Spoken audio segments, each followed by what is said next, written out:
Well, thanks for tuning in to the FX Trend Tools channel. And since we have been talking about trends and how to find different indicators and how to put together a package of indicators for your own personal style of trading, I thought it would be good to do a short video just about how to set up a template. We can talk about all the trends, but if we don't know how to put it on the chart and then save it as a template so we can use it as your master, then it's difficult to have to keep adding those trends to each, chart that you open up. So let's just take a minute to review that. Here is what a chart could look like. This is how I set up some of my charts. It's a real simple chart. It has just a couple of indicators on the actual chart part and then a couple future time frame indicators. I've talked about before the voltage channel. I like using that for the future indicators too. But here is what a list of templates look like. I know you get some default ones when you first start MetaTrader, but we can make our own. That's what I basically do, so that we can do it every time exactly the same and not have to take all the time to put all the templates or all the indicators on each chart and remember how we do it. So a clean chart might look something like this. Real simply, we can pull up our different indicators. Let's get our experts off of there and get down to just indicators. I have a lot of them because I demonstrate a lot of them. But just to give us an idea, if we wanted to put the RSI arrows that I showed you before, we can drag it over here and noticed that this is in a currently 15-minute time frame, and to me that's pretty choppy, so I always like to set my indicators. Even though I'm looking at a lower time frame, I like to set them up a little bit on a higher time frame. So let's set this one up on a 4-hour time frame, and we're going to turn the alerts off. I just like to see them on there, but you can have the alerts turned on or have it email you when there's an alert, which is really kind of a good idea. But yeah, you might want to turn the indicators on, but turn all the little pop-up off, and that way you get an email whenever there's a big alert, because this is a 4-hour time frame. And let that change and update.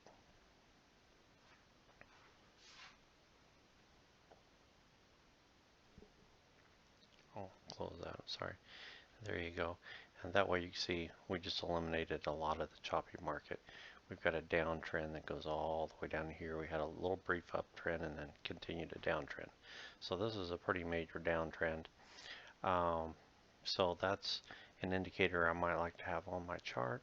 Every time that I run my charts, I might like to have also, what else have we talked about in the past? It's kind of up to you what kind of indicators you want to put on here, but we might want to have a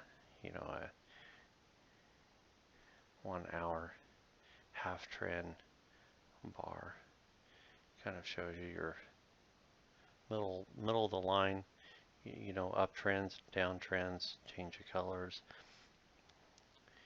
We can change the colors on these to green again. I don't understand the blue thing, but we've got a green color on there, and I like to put actually a couple of those. One, maybe that's not quite green, is it?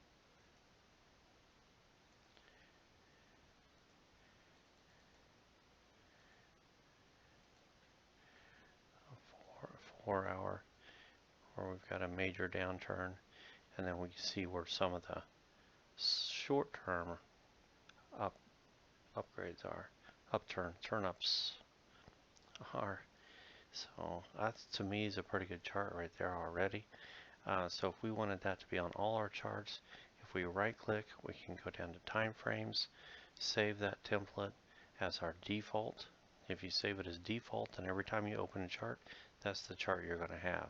So maybe we want to save that as default B, so we don't overwrite the one I've got now. And you'll see that if we open a new chart,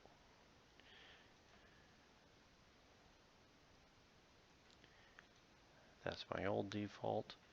We can change that to default B, and there it is. That's exactly what we had, what we just set up, and we can have that on every chart.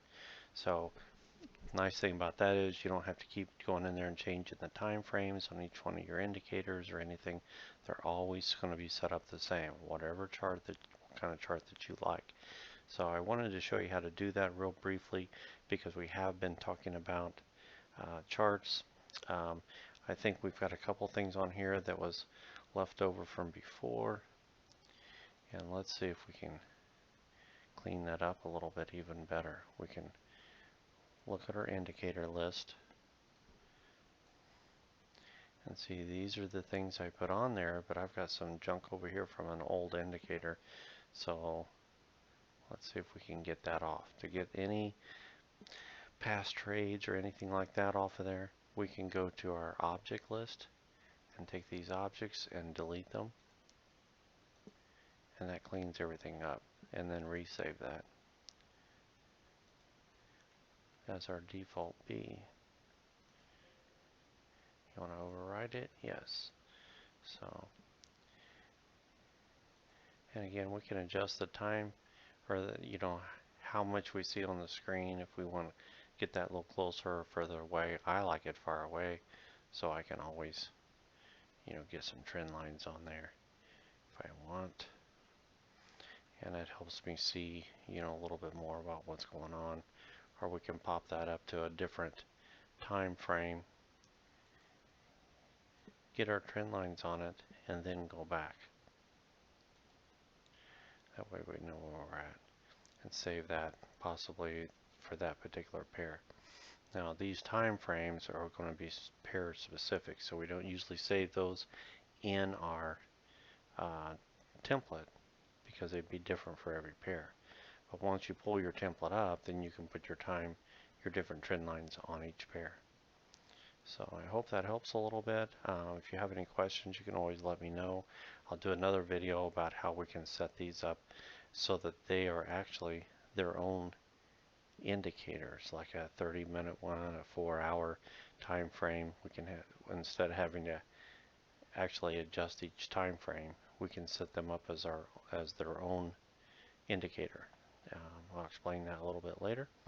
And thank you for watching. And by the way, just don't forget to sign up, subscribe for my channel to get notices of all the new little videos that I put out so that you can learn a little bit more. I don't know how new you are at this, but for those that are just beginning, I'll continue to have videos on a little bit more specifics of how each of the different indicators work. We've talked about trend indicators. We'll get into more depth of those. Thank you.